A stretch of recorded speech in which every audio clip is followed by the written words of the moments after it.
Hi, everyone. It's Judith Browse for another episode of the award-winning top ranking top five on Good Pods, the Author You, Your Guide to Book Publishing podcast. And as I always start a show, I like to leave with a quote. So I do the random open from my 400 personal quotes. And I'm going to start with this one. Don't wait for inspiration as you gaze into your belly button writing. Go after it as if you were famished. Got it?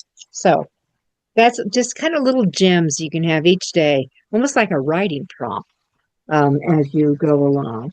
All right. So with me, she's been with us before. We've done a couple of shows before. And I had the guest pleasure of being a guest on a panel that she coordinated out of San Francisco. So who am I talking about? Deborah Eckering.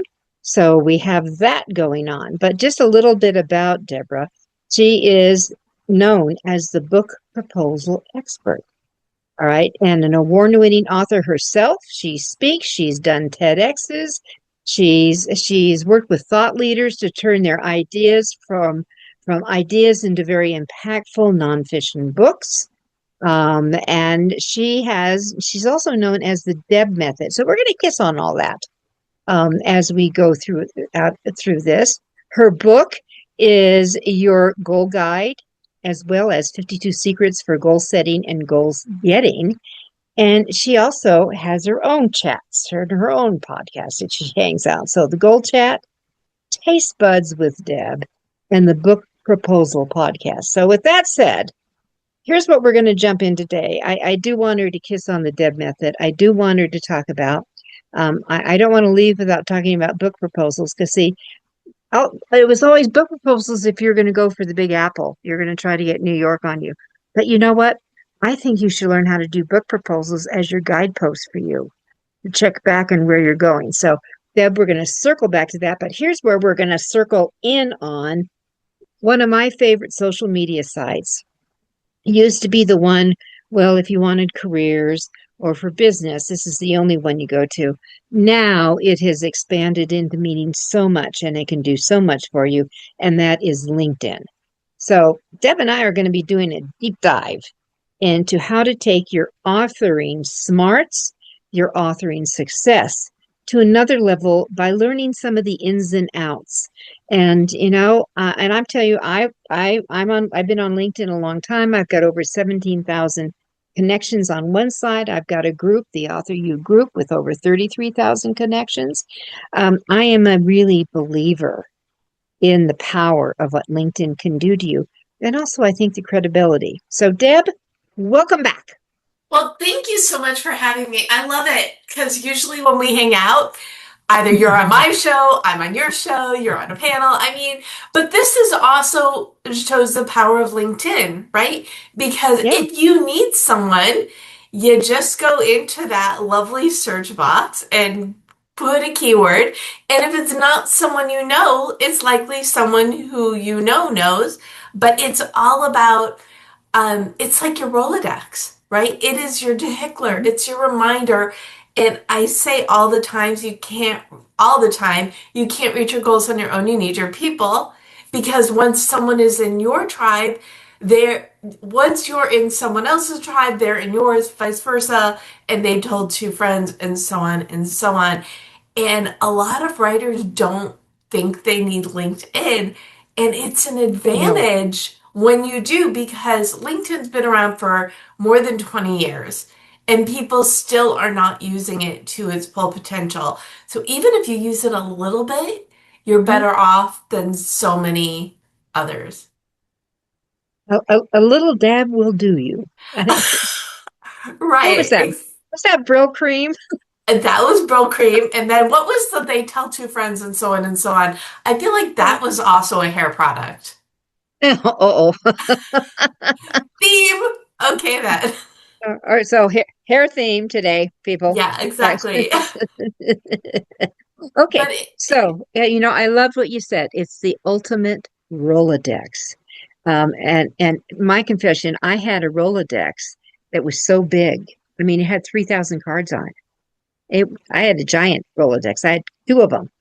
When I was actively doing media relationship things and all kinds of goodies out there. And that, that it changes. Now we have these little electronic things called a smartphone, and we have our computer contacts. But LinkedIn is a different animal. And I think what I liked about LinkedIn, if you learn how to just, when you go in and put in somebody's name or that whatever you're going after, that there's really different things that you'll find on their profiles that you will not find on other social media.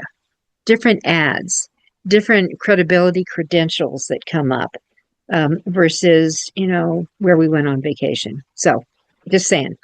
Oh, the other yes and to that is, and you mentioned this when you started, uh, people think it's a resume, and maybe when it Mm-hmm. started it was, but Mm-hmm. LinkedIn really is a resource. It is a Mm-hmm. place where you can show what you have to offer. It really is an excellent showcase. And the other thing that I tell people is when you meet someone new, you Google them, you look them up online, they do the same thing for you.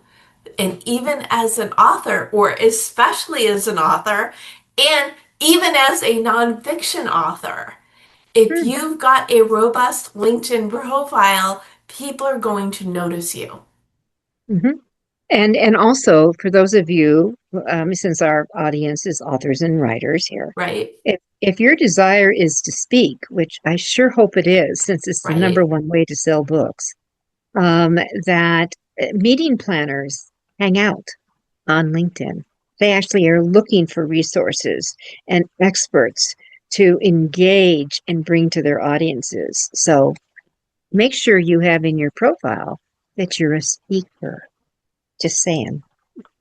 Absolutely. And that one line, the headline, that this you want to talk about thieves, it is not a place to put your job.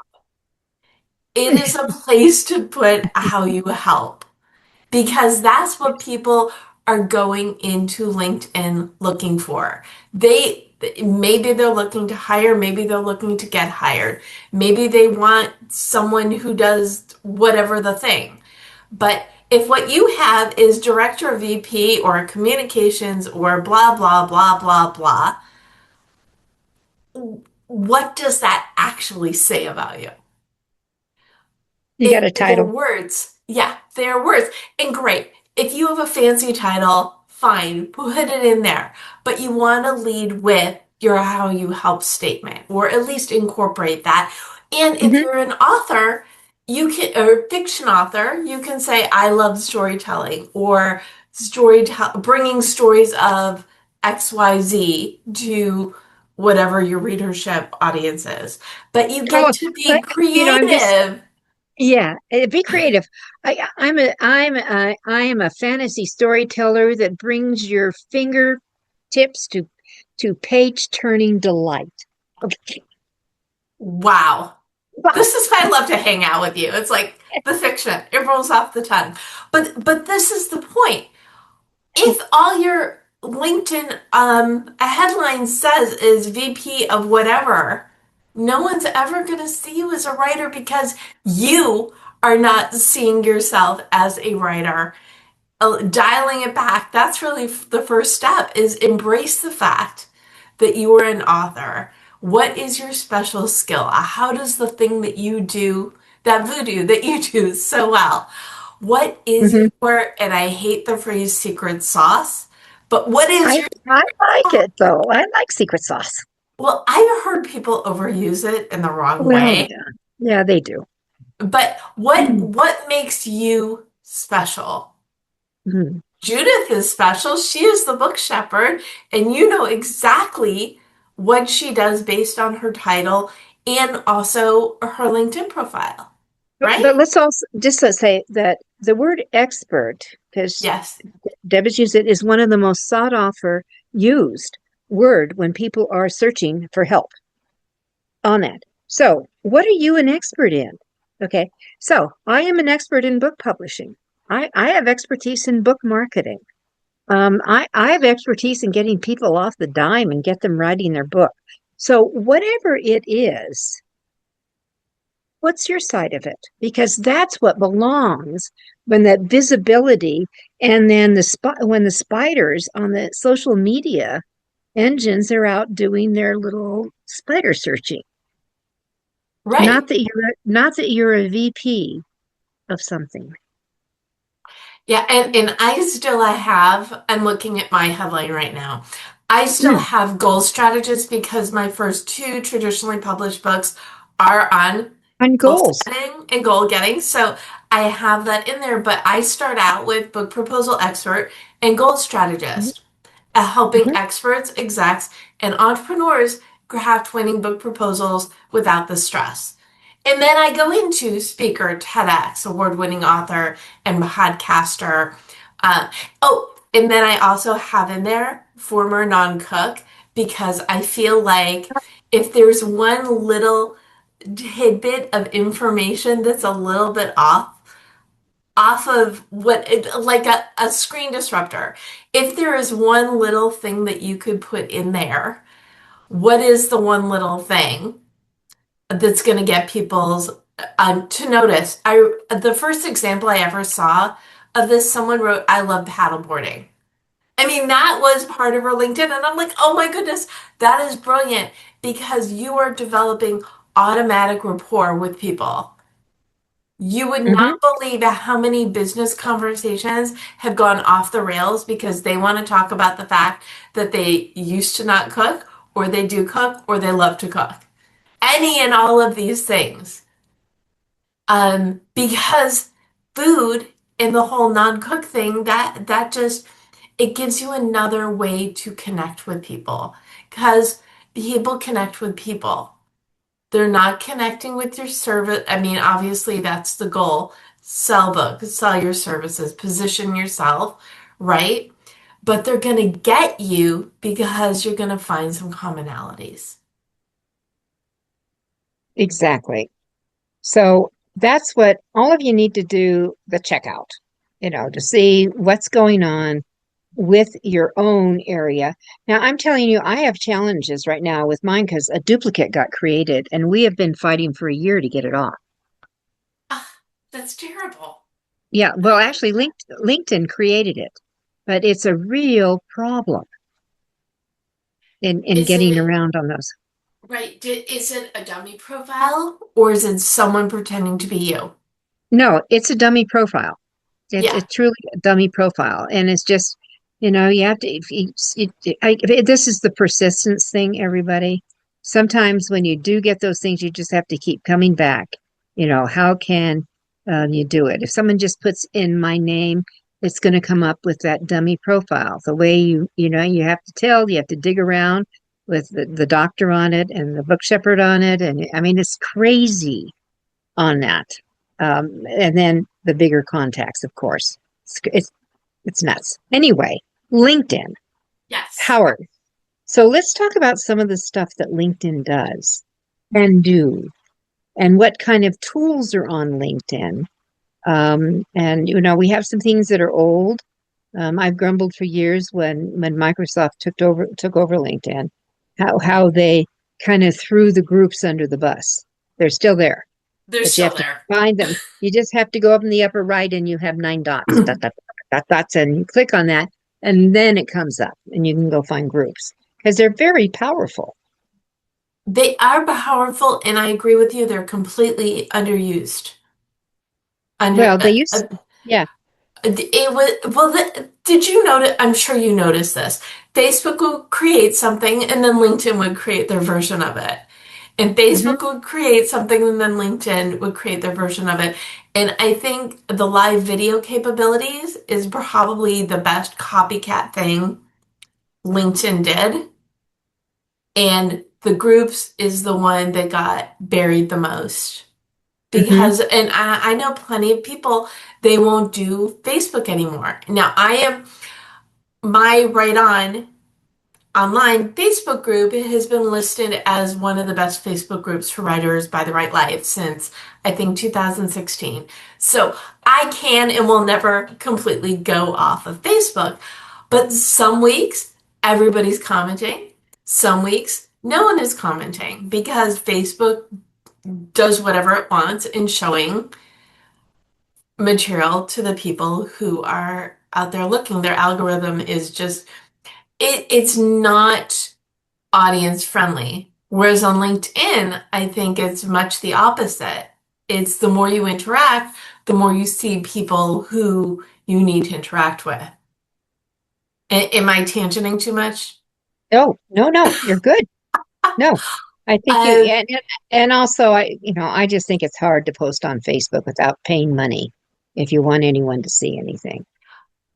Yes. So my Facebook strategy is, I consistently post within the group every day. I will do a little bit of interacting, and my live show goes to Mhm, Facebook. And that is all the time and mhm, attention that Facebook gets.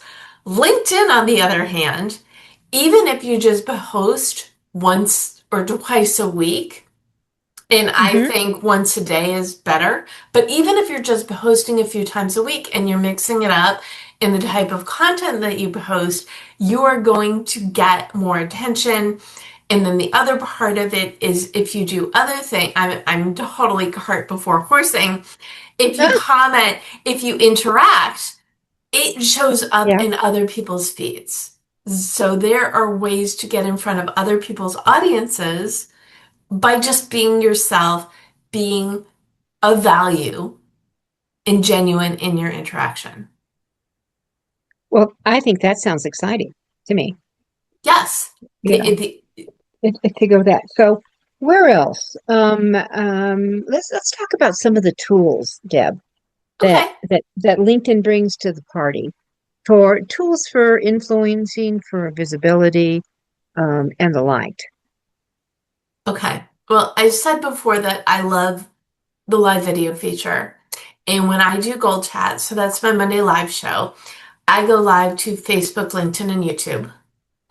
And Mhm. I, no question, get the most interaction on LinkedIn. And in part, it's because, and I really love this story.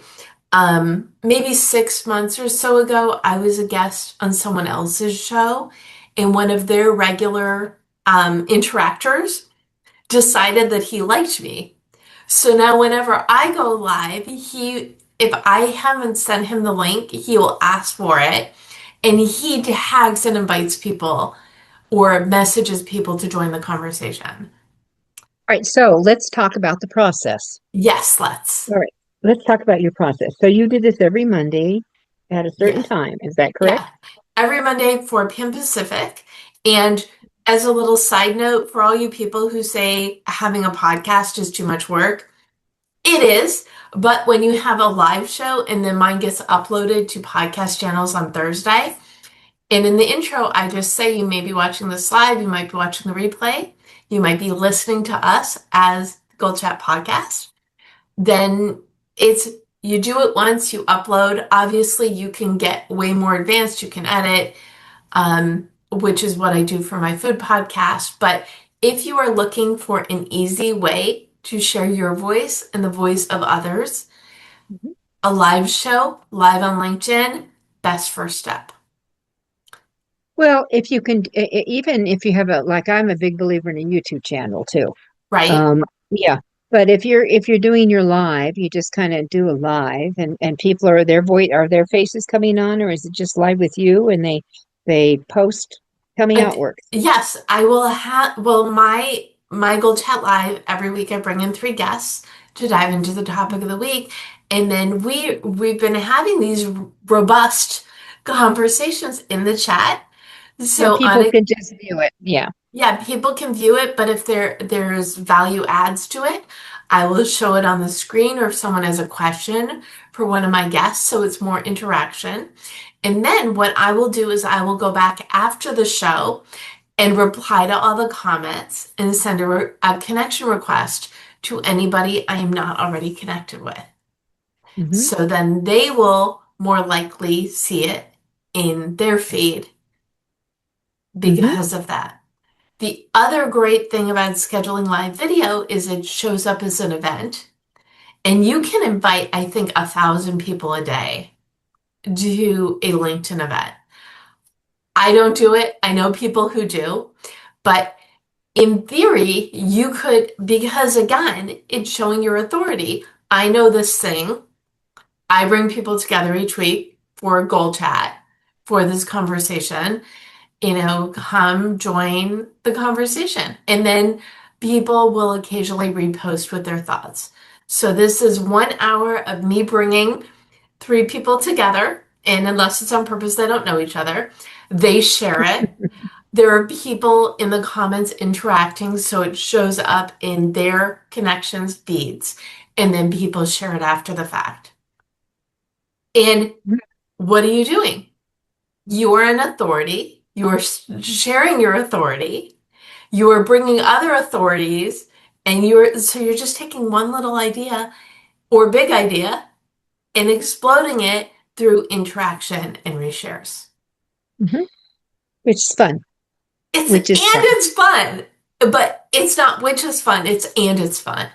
Because the Mhm. other thing about authorship, which I know you know, is you need to love it. Because if you don't, why the heck are you doing it? Mhm. Bring that enthusiasm as a live show, or even if you want to do video uploads, that's another option.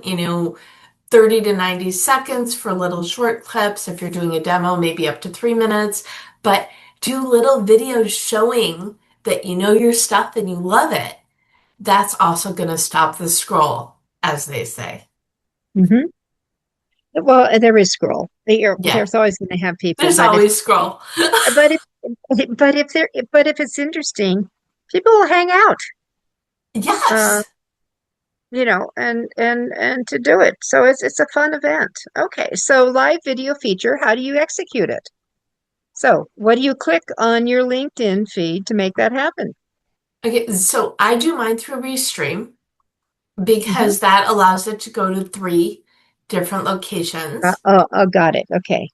But you can just click do a live video and set it up on link. If you just want to stream to LinkedIn, you can. Hmm.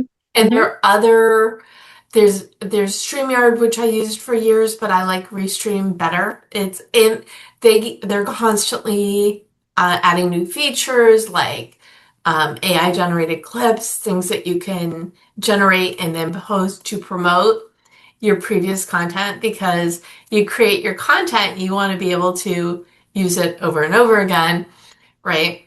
Um, and the other thing I like about Restream is then you can also download it. So what Hmm. I will do is I do my show on Monday, and then as I said, Thursday it goes on my podcast network, but I will also re-upload it to Facebook because Facebook now gets rid of live videos after a certain amount of time. And then I will also do a LinkedIn article where I embed and include part of the recap that was previously on my blog. So that is my system, Hmm. my way of doing things. Hmm.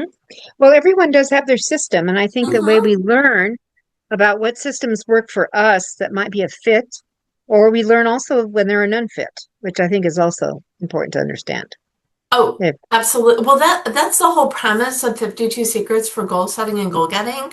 It's hmm. I interviewed 60 achievers about what worked for them. You turn to a page, try a thing. If it works, keep doing it.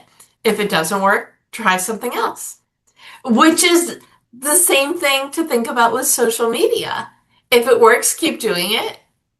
If it doesn't, try something new. But I think the difference with social media is you need to try things over and over again. You can't try something once and say, oh, it didn't get anything. You need to do it several times or come up with a hosting strategy over 3 months and then evaluate what worked, what didn't work, because sometimes things take a bit to catch on.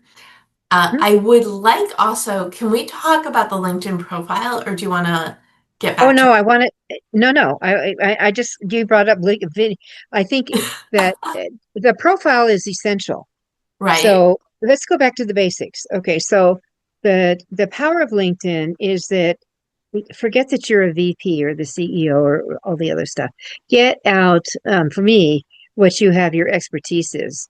That will, and you can do it in a funky manner, you can do it in straightforward. I really don't care. I don't use all the emojis and stuff. They kind of drive me cuckoo. I just want the words there. Plus, they take up character space, so I just don't want to deal with it. Well, But that's me. but there used to be less character space. So what I like with my headline is I use the vertical lines Hmm. between my different I, I things. do too. I like vertical lines a lot. Yes. Yes. Because it separates out your different things Hmm. and makes it easy to read. What you can do in your about section and in your work experience sections underneath the descriptions, you can also put your keywords in separated by vertical lines at the bottom to make them more searchable. So Hmm. it's something to keep in mind. But also in the basics of your LinkedIn profile, you want a professional photo, ideally one Yes. that looks like you, recent enough to look Yes. like you. I cheat, Yes. and I will admit I cheat a little bit. My profile photo is due for an update, but I at least like to think it looks enough about like me that if someone meets me and looks at their profile, they're like, oh yeah, it's done. Well, the challenges with women is they change their hairstyle, Right? so much. So I never, my hair's shorter, but I never know which way it's going to be each day because it has its own colics going every which way and a mind of its own. So we just kind of flow with it. But men have it easier. Men don't do the changes, but I think that what's important for a photo that it has an openness to it. There's an invitation to let's talk, let's get together, versus you know the professional for the guys, the suit and the tie, and that's them versus they want to see you climbing into that airplane of yours. I mean, I want to see something that has some personality in it. Oh, well that I think the best place for the personality, if not in the profile photo, is in the background photo. Hmm. If you do skydiving, or if that's the topic of your book, that's definitely what you want for your banner photo. Exactly. And you've got a new topic of conversation because everybody's going to ask about that. And it also implies adventure. And if you're an adventure author, if you're a speaker, if you're the risk taking, all those kind of things come into play. But I think that I see more banners, Deb, that are blah.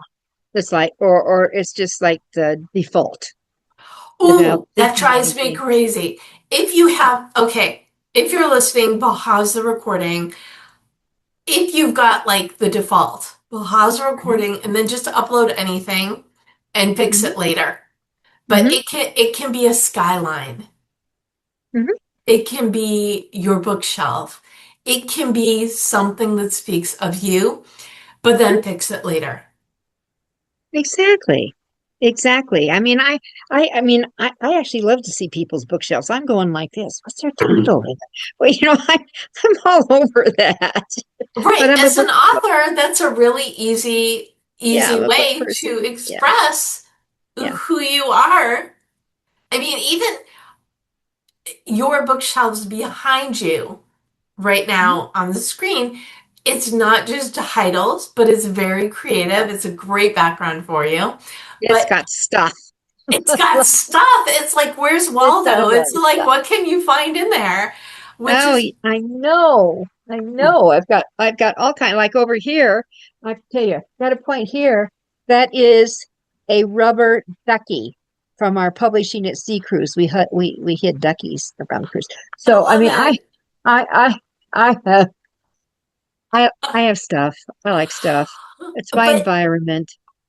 it's your personality. Yeah, The yeah. fact that you have a rubber ducky behind you speaks worlds of you, right? It shows that you're quirky, you're Yeah. fun, and you're creative. Yeah.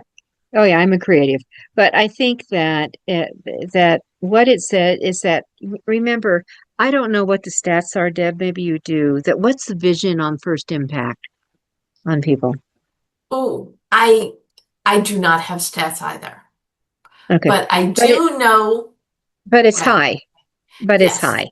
Yes, I do know that if I look at someone's profile and there's Hmm. no background, I get super Yeah. judgy.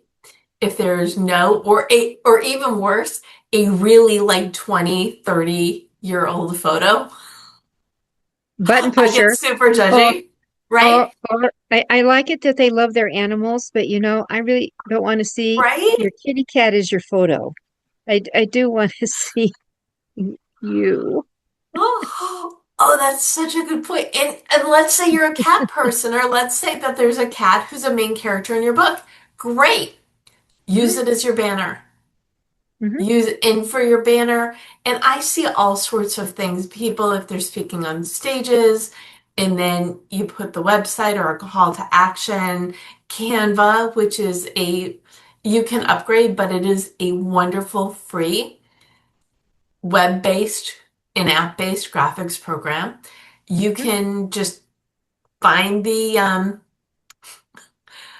numbers, what is it called? You can go in and I either choose a template or you can put Yes, numbers of they the have they have the templates in there for each of your websites, each of your social media. Canva's got all this kind of goodie. The other one I really like, I'm a big supporter of, is BookBrush, which is a site developed just specifically for authors, that has different segments going in. And if you export it all or get involved, make sure you use my discount. I don't get anything for it. You just get a discount. And it's just my first name, Judith, and the number 1515. And so you get 15% off. I would take advantage of any of that kind of stuff. But BookBrush has these amazing things that you can do, and it can go beyond Canva in some areas. From the different mock-ups, the different things that they can do with cover, the different tutorials, so much that you can play around with here on this. Okay, so let's come back though to the main yes. area. So I love the idea of telling all of you to use the vertical, the straight up and down lines, and you don't have commas. I mean, in fact, I write for so many things that I put out, like even on my footer, whenever I have a handout and or I have my copyright little spiel that goes around, copyright 226, my name. I'll put my email, vertical line, and then I'll go da, da, da, da, da. I have my phone number, vertical line. Next thing is my website. That is standard on anything I put out. Yes. And it's clear. Hmm. It is clear. And Hmm. that is the point. And I say this with book proposals all the time. And by the way, I completely agree. Whether you want to go self-publish, a hybrid or traditional, you need a proposal because that is your guide. But the easier you can make it to read, the better. Same with your website, same with your social media, and especially with your LinkedIn.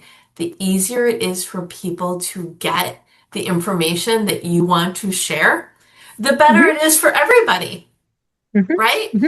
Right. Uh, So on LinkedIn, you mentioned articles. Let's go back to that. Let's talk about postings. When to post, when not to post on LinkedIn if you're a user of it. I'm a huge believer. I put up at least one article every week on that we pull over one of the blogs I do. Usually we'll do the drop in. I mhm. love the idea of doing a link to a video that you've got. And I'm thinking I'm going to start playing with that and put my podcast links in on YouTube. So, Yes. Well, but this is the thing that's a little tricky because LinkedIn wants to keep you on LinkedIn. So if yes. you are sharing a link, better to Yeah. put up an image and text and then say link and then the first comment or get the link in the comments. Hmm. So you can either upload a photo, you can upload a video, you can do a live video, but if you put a link in, they give it less visibility because they do not want people leaving LinkedIn. Okay, so let's talk about the visibility factor because we do Okay. see that some of these social media platforms that you're lucky some if you have four people that can see it. Facebook is notorious for that kind of Oh stuff. my goodness. They're Yes, horrible. very They're much. horrible. Right. So, what does LinkedIn do?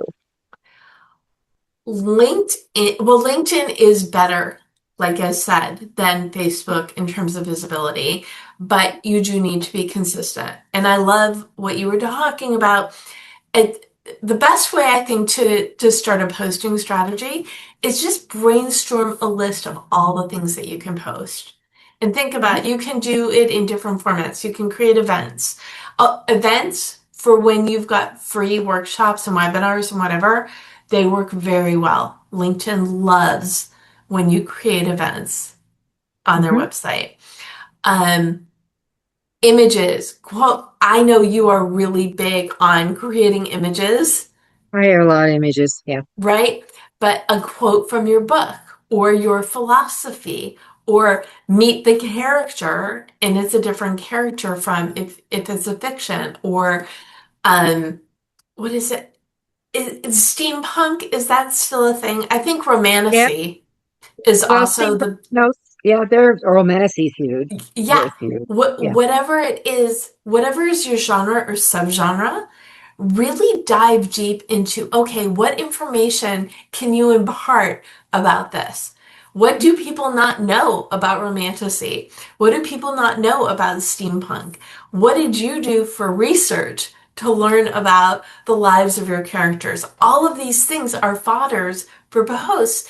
And like we said before, it can be a text post, and I will occasionally do one of those, but usually it's a photo with some sort of comment and then link in the chat. Or when I was at LA Times Festival of Books in April, leading up to it, I put up visit me at this booth on this day.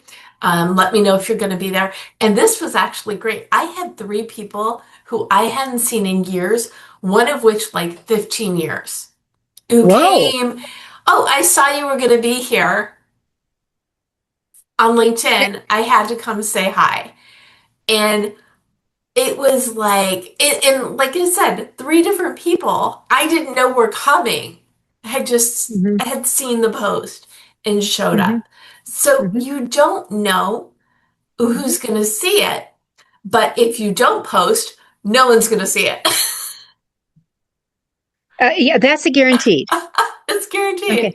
Yeah, because so we have guarantees. Guaranteed we don't know who will see it, but if you don't post, the guarantee is no one will see it. It's like if you don't ask, the answer is always no. So Right. think about what is your comfort level for posting. So I do my live show once a week, and then on Thursday I will do the LinkedIn article. So that those are two posts I do every week. So Hmm. that just leads, okay, I've got 3 free days. So one of those days will be the book proposal podcast. At the time of this recording, Taste Buds with Deb has been on hiatus. It's coming back soon, but that was Wednesday, and then Friday. Oh my goodness, I am predictable. Friday is when I typically set up the show for the next week. So Hmm. every day I've got some sort of content that is a resource. And then but I can easily pepper in one or two or three other posts throughout the week. The other thing that I've learned from other people is if you can wait 8 hours between when you post on LinkedIn. Because if Oh, you, give us spread. So morning and late afternoon is this. That's what I mean. But yes, link, I mean, I guess maybe I'm old school here. I always think of I rarely have do I post, and that could change much before 8 a.m. on LinkedIn. But LinkedIn, you could probably go to 7 a.m. really easy, my time zone. But I yes. don't do, after 5, and I don't do weekends usually. I usually don't do weekends unless my Friday gets busy and Saturday I post my Monday show or if I'm going to an event. I mean, behind the scenes photos, those are also really fun to post. If you're Mhm. doing an event or if you're doing a meet and greet, or if you've got like your video set up, I'm about to record. I was a guest on an in-person, yes, an in-person podcast recording. It was just last week. And Mm, in studio, so she had two cameras set up. She had a photographer who took photos during the recording, and someone mm, else who recorded video for social media clips. And the minute we were done, she posted a story on Instagram with maybe 10 seconds of us talking. hmm I took a screenshot, so I have a photo to post when the podcast comes out. hmm So That's fun. things like that, right? I think that's the key word is fun, right? Because if you're not having fun, how on earth can you expect the audience to be having fun? And You you, know, your it's writers, just work. And it's just work. then it's just work, but your writers, even us nonfiction people, we're creative. I mean, this is why I love book proposals because there's an art and a craft to it. You get Yeah. to use both sides of your brain, and it's the same with social media. Oh, I never thought of nonfiction people and non-creatives. They just have more, they have a different little tweak. They process things differently versus the storyteller side of it, if that makes any sense for those things. But I'm all for going any which way that you can. Yeah, but let's talk about articles and posting of them. A lot of people so miss this feature that are on LinkedIn that they can take a blog. We take because I blog twice a week. We will take one of those blogs, and I don't know if we do both of them, but I know we do the main one, which is always my information type blog that ties in with my expertise about a book publishing, marketing, or whatever I'm doing it on. And we post that as an article, and it's so easy, everyone. If you just when you're looking at your LinkedIn profile, when you're gonna just posting something, it like right to the right says article. Make it an article. Like I don't know what that verbiage is, but it does it. And absolutely. And like I said, I do that with I take the blog post that goes up on Tuesday, Hmm hmm and then I do a modified version of that, hmm embedding the replay with hmm a link to the full hmm recap to get all the links and the goals. And it's easy, right? The hmm other thing that is super easy that not nearly enough people are doing is starting a LinkedIn newsletter. Where hmm have you heard this? A gazillion times. As an author, you need an email list. The easiest way, if you do not currently have one, is to start a LinkedIn newsletter. And all you do is you go to articles and then click on manage and then start a newsletter. And so you name it and give it a photo, I believe. And hmm then and I started mine out when I started my LinkedIn newsletter several years ago. I was doing every other week and it was too much. So now I just do once a month, middle of the month. I do my that month's newsletter. And what I'm doing is I just go all the resources that I've shared recently or my recent interviews. So this will end up in my next newsletter, certainly. But hmm I'm not highlighting the Behast Gold Chat Lives, the upcoming ones, what events I'm hosting, what events I'm speaking at, what events I'm attending, all in service of helping you achieve your goals because that is, the ongoing Deb theme, goals, book, and otherwise. And Yeah. the best part about it is the moment you start a newsletter, it invites every person in your LinkedIn network to subscribe. And as soon as you get any new connections, or someone even Right. sends So you a where connection is request, okay? So you talked they about the invite you, newsletter. right? The newsletter though, it was my understanding they took that off. No, It it's was so still there. visible. So where is it hiding out now?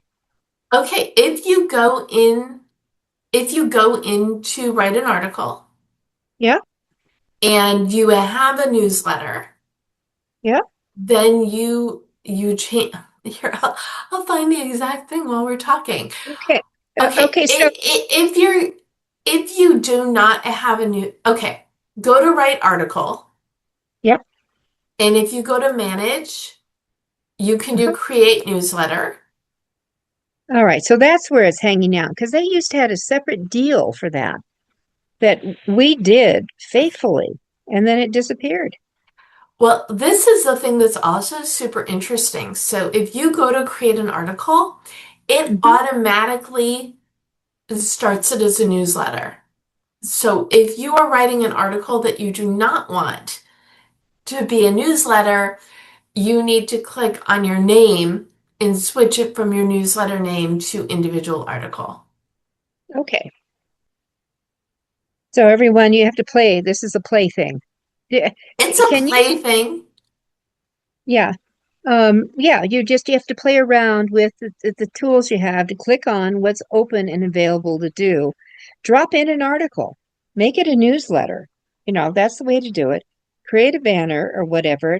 But Deb's right. What they did is they let all your contacts know this great article, newsletter.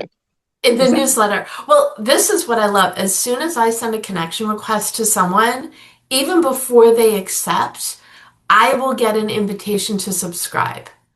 So Hmm. anybody who sends you a connection request will be greeted with an invitation to subscribe to your newsletter. Hmm. Hmm. That is literally the easiest way to build a newsletter list. So if anyone sends you, this is the tip. If anyone sends you, I want to connect with you, your response back is subscribe to your newsletter. Is that right? It's an automatic response. I, You don't have to do anything. no, you set it up, but you have to set it up, do you not? You need if you have a newsletter, Yes. as soon as someone sends you a connection request, they will get an invitation automatically from LinkedIn to subscribe to that newsletter. Oh, that rests on LinkedIn. Yes, That's what you're saying. Say, yes, I have an independent newsletter that resides on my website and all the yes, archives to it. Yes. yes. But this is for people who can't quite get it together to start their own newsletter, or they think starting a newsletter is overwhelming. This is easy. And here's the bonus tip. If you have a newsletter, also post it to LinkedIn. The content Exactly. is there. Use it. It's all there.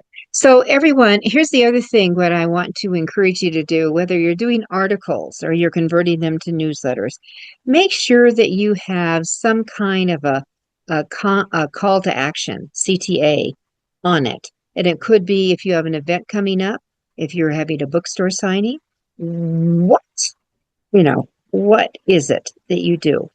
And just have that toward the end.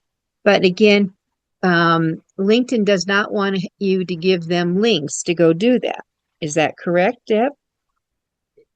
For I do a ton of links within my newsletter Hmm. because it's all resource based.